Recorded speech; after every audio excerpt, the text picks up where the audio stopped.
At 34, Laurel Vance had never once been told what to do. She had built Vance Capital Group from a two-room office in Chicago's financial district into a firm managing $11 billion in assets.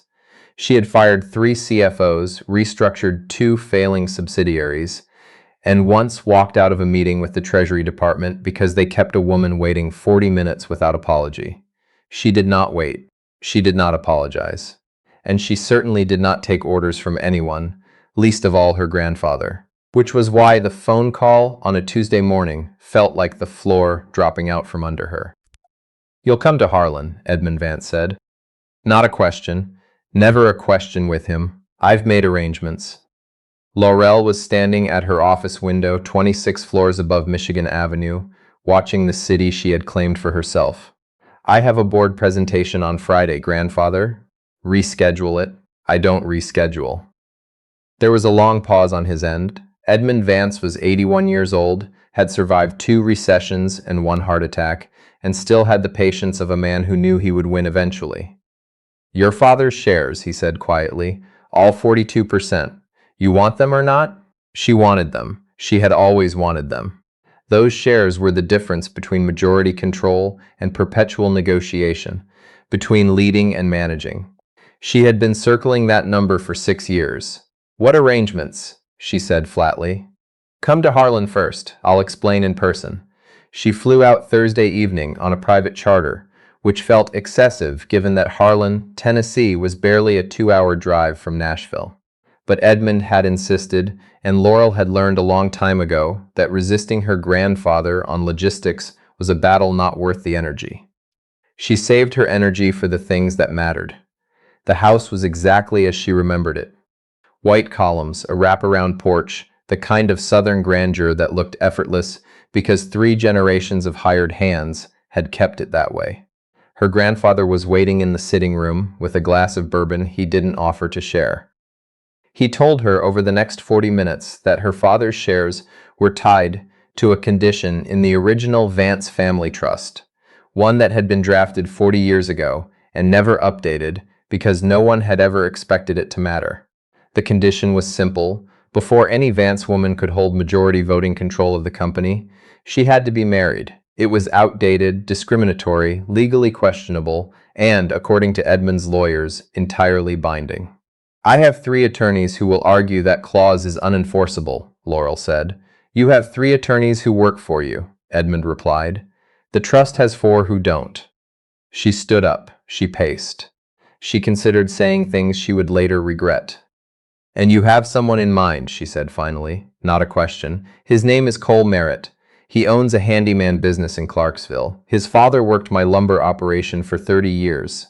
Good family. Quiet man. He has a daughter, 6 years old. His wife passed away 3 years ago."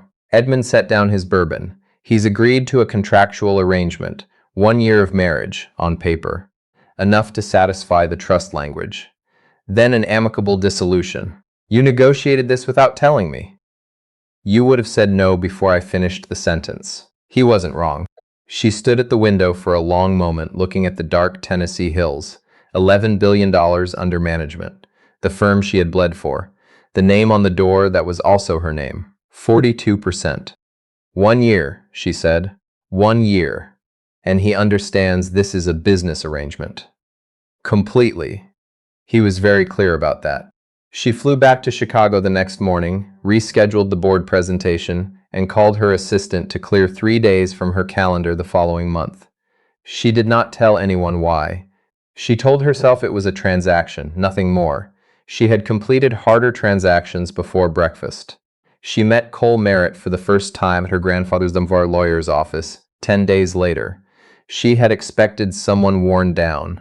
A man doing this for money, because of course there was money involved, a quiet arrangement her grandfather had made, enough to clear whatever debts a handyman in Clarksville was carrying. She had expected someone who would look at her the way men sometimes did, part intimidated, part calculating, trying to figure out what she was worth to them. Cole Merritt did not do any of that. He stood when she walked into the conference room, which she hadn't expected, and he shook her hand with a grip that was firm and brief and entirely unimpressed. He was taller than she'd imagined, with the kind of hands that actually showed work. Calluses, a small scar along the left thumb, wearing a clean button-down shirt that looked like it had been ironed carefully and recently. He had dark eyes that didn't linger anywhere they shouldn't. "Mrs. Vance," he said. "Laurel," she said, because they were apparently getting married, and she refused to be Ms. Vance to her own husband, even a contractual one. He nodded. "Cole." The lawyers talked for an hour. Cole Merritt said almost nothing. He read every page. He asked two precise questions, both about his daughter, not about himself, and then he signed. Laurel signed. It was done. The wedding was quiet. A courthouse in Clarksville on a Wednesday, her grandfather as witness, Cole's neighbor Mrs. Okafor, holding his daughter's hand in the lobby. The daughter's name was Ruby. She was 6, with her father's dark eyes and 2 uneven pigtails and a serious expression that reminded Laurel, unexpectedly, of her own childhood photographs. Ruby looked at Laurel in the lobby and said, "Are you going to live at our house?" "For a while," Laurel said carefully. Ruby considered this.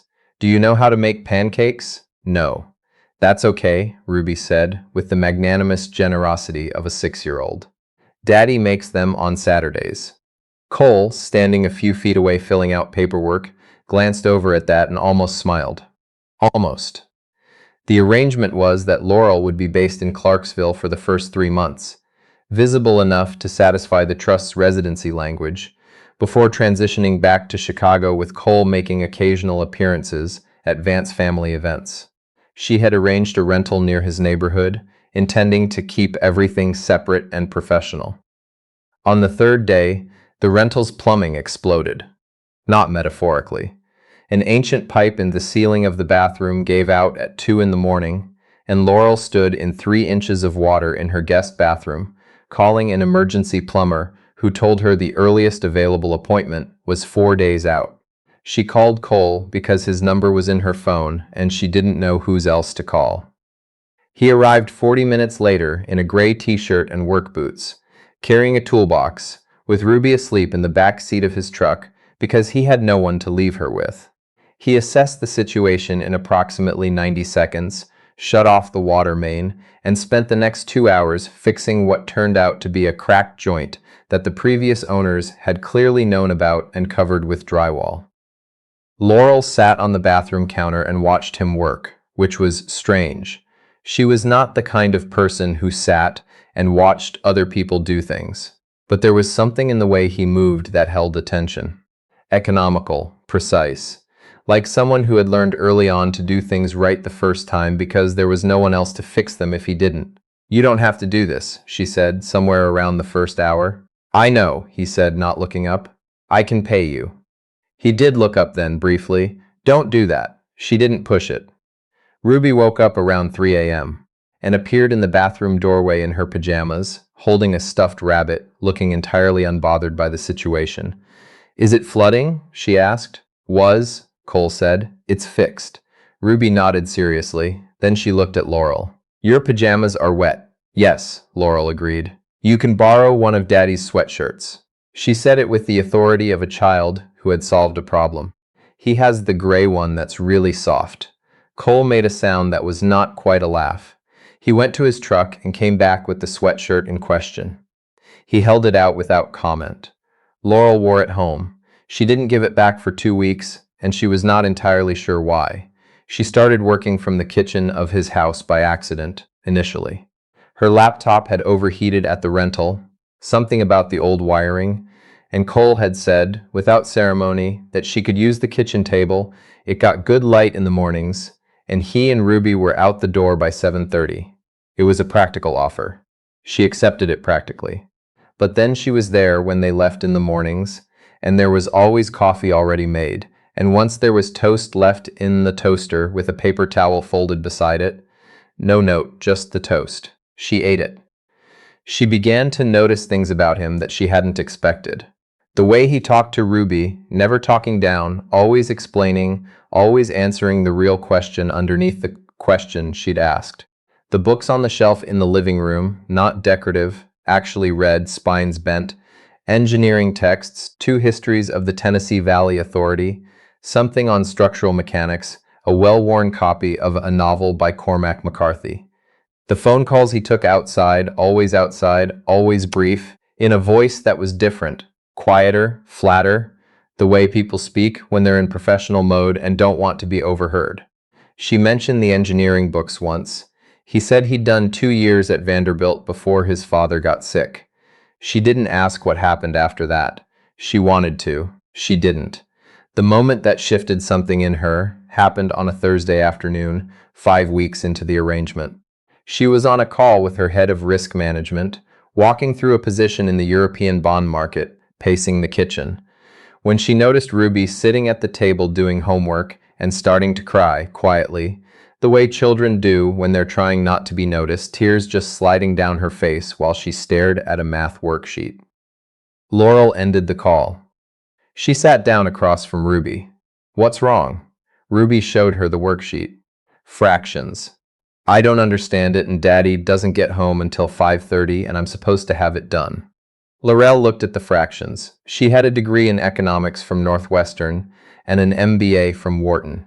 She had not thought about elementary school fractions in over 20 years. "Okay," she said. "Let's figure it out." They sat at that table for an hour. Laurel looked up how to explain fractions in a way a 6-year-old could understand, found a method involving pieces of a chocolate bar, which they did not have, so she drew pictures of a chocolate bar instead, which Ruby found funnier than the actual math, which turned out to help. By the time Cole came home, Ruby had finished the worksheet and was explaining to Laurel, unprompted, how fractions were actually like cutting Ruby's stuffed rabbit into pieces, which Ruby found philosophical rather than disturbing. Cole stood in the kitchen doorway and looked at the two of them at the table, and something moved across his face that he put away quickly. "Worried? Done?" he asked Ruby. Laurel helped, Ruby said. She drew a chocolate bar. It wasn't very good. "It was a perfectly accurate chocolate bar," Laurel said. Cole looked at her. "Thank you," he said quietly.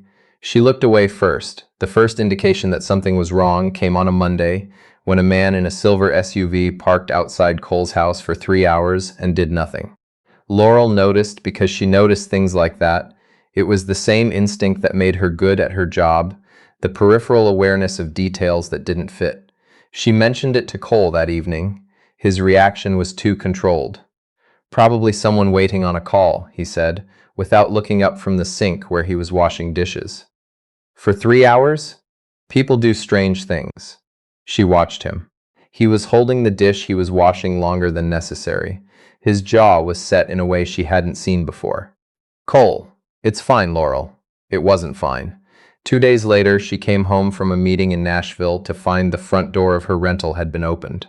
Not broken, opened, with a key or something that worked like one. Nothing was taken, but things had been moved, just slightly. The way professionals do it, to let you know they were there. She called Cole from the rental parking lot. He picked up on the first ring, which was unusual. "Where are you?" he said before she could speak. "Parking lot. Someone was in the rental." The silence on his end lasted exactly 1 second. "Stay there. Don't go inside. I'm 20 minutes away." He was there in 12. He swept the rental himself methodically, the way someone does when they've done it before and they're not doing it casually. He checked things she wouldn't have thought to check. Then he came outside and made 2 phone calls in the parking lot in that quiet, flat, professional voice, and she stood by his truck and waited, and when he came back, he looked at her with an expression that was somewhere between resignation and something else she couldn't name. "I need to tell you some things," he said. "Yes," she said. "You do." They sat in his truck for 2 hours. Cole Merritt, the handyman, the single father, the quiet man with the worn toolbox and the Saturday pancakes, was also the founder and silent majority owner of Merritt Infrastructure Group, a private equity firm specializing in defense-adjacent infrastructure contracts, currently valued at just under $4 billion. He had built it in the 8 years since leaving Vanderbilt, starting with a construction company in his 20s, moving into government contracts, structuring the whole thing behind holding companies and a family of subsidiaries specifically designed to keep his name out of the financial press. He had left the day-to-day operations 3 years ago after his wife died to raise Ruby. The operational control had passed to a board he trusted. What he had not anticipated was that one member of that board, a man named Harmon Pruitt, whom she had never heard of but whose name Cole said with the specific quiet of someone who had moved past anger into something colder, had been systematically defrauding the firm's infrastructure contracts, redirecting funds through a network of shell companies, and had recently discovered that Cole was building a case against him. The men in the silver SUV were Pruitt's. The rental break-in was a message. "He's trying to determine how isolated I am," Cole said. "Whether there's anyone around me who might complicate things." Laurel looked at him for a long moment. "How long have you been dealing with this alone?" He didn't answer immediately. "Cole, 14 months, he said. She thought about the phone calls he always took outside, the flat professional voice. The engineering books she thought were nostalgic and were actually current. The way he watched parking lots. "You were protecting Ruby," she said. "Not a question. She's 6, he said. "She's not going to carry this." Laurel was quiet for a moment. Then she said, "I know 3 of the best forensic financial investigators in the country. I have a relationship with 2 federal prosecutors from a case we handled 5 years ago. And I have 42% of Vance capital on the line, which means I have every reason to make sure my husband's name is not attached to a fraud scandal before the ink is dry on a trust transfer." He looked at her. "Give me everything you have on Pruitt," she said. "Let me help. This isn't your problem." "My name is on the same document as yours," she said. "It became my problem the day we signed." He was quiet for a long time. Outside, the parking lot was empty, the evening coming down blue and still. "The documents are on an encrypted server," he said finally. "I'll get you access tonight."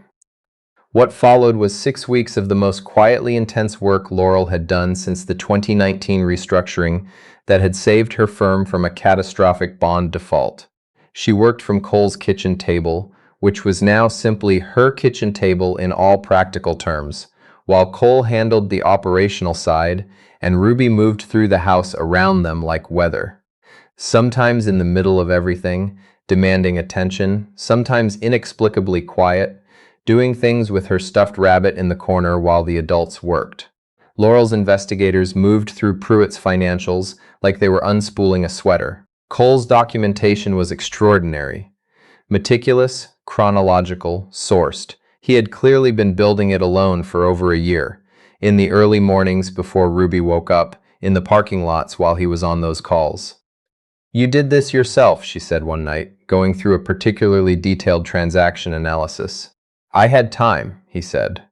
"Cole, this is Wharton-level forensic work." He looked at the document, then at her. "I did 2 years of finance before the engineering program." She stared at him. "At Vanderbilt." "Yes. What exactly did you study at Vanderbilt?" A pause. "Finance and structural engineering, double major. I was going to transfer to the business school in my 3rd year." He paused again. "My father had his first stroke in February of my 2nd year." She was quiet. Outside, Ruby had fallen asleep on the couch with the television on low, the stuffed rabbit tucked under her arm. "I'm sorry," Laurel said. "Don't be. He lived 6 more years, good ones, mostly." He looked at the document again. "I don't regret it." She believed him. The case against Pruitt broke open on a Thursday in late October, not in a courtroom but in a 40-page filing delivered simultaneously to the SEC, the Department of Justice, and 2 investigative journalists. Laurel had carefully cultivated over years of being a woman in finance who sometimes needed the press more than the press needed her. By the time the story ran Friday morning, Pruitt's attorneys were already in damage control mode, and 2 of his shell company directors had begun cooperating with federal investigators. Cole's name, by design, appeared nowhere in the filing. Laurel's investigators had structured the documentation through a legal entity connected to Vance Capital's compliance division, which was technically accurate and strategically invisible.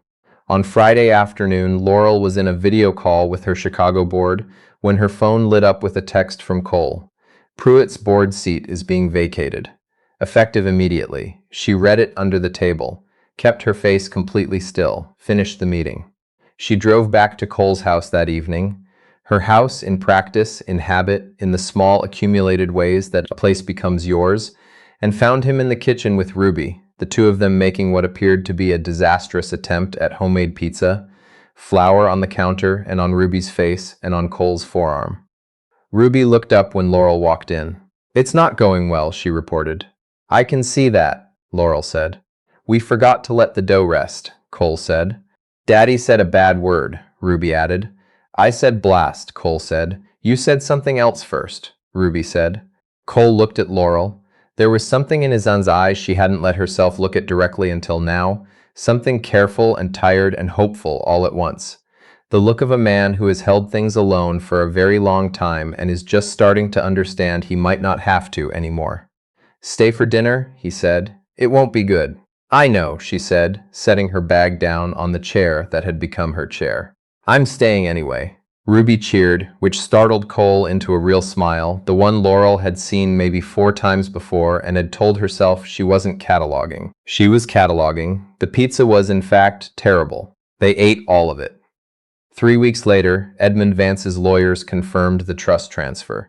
Laurel Vance held 54% of Vance Capital Group, majority control irrevocable. She was standing in Cole's kitchen when she got the call, in the gray sweatshirt she had still not returned, because returning it had begun to feel like something she didn't want to do. She hung up and stood there for a moment with her phone in her hand. Cole was at the table, reviewing a structural contract for a bridge project in Kentucky, one of 3 he'd quietly taken back on since Pruitt's removal had stabilized his board. He looked up, read her expression. "Done," he said. "Done," she said. He nodded once. Then, carefully, "What happens now?" She thought about the answer she had prepared for this question, the clean, practical one about transition timelines and amicable dissolution and the terms they had both signed. She thought about the contract that sat in a drawer in her rental that she had not lived in for 6 weeks. "I think," she said, "that depends on what you want." He looked at her for a long moment. He set the contract down. "I want to keep making terrible pizza on Fridays," he said. "I want Ruby to keep stealing your highlighters because she thinks they're hers now. I want to keep sitting at this table with you." He paused. "And I want you to want that too. Not because of the trust. Not because of anything else." Laurel Vance, who had negotiated $11 billion in assets, who had walked out on the Treasury Department, who had never once in her adult life not known exactly what she was doing, stood in that kitchen in a borrowed gray sweatshirt and understood, with the specific clarity of a woman who has spent too long being precise about everything, that she had already decided this weeks ago, over a math worksheet and a badly drawn chocolate bar. "The highlighters are gone," she said. "She's had them since October." "I know," he said. "I bought more." She crossed the kitchen and sat down across from him and pulled his contract toward her and said, "Show me what you're building in Kentucky." And he did.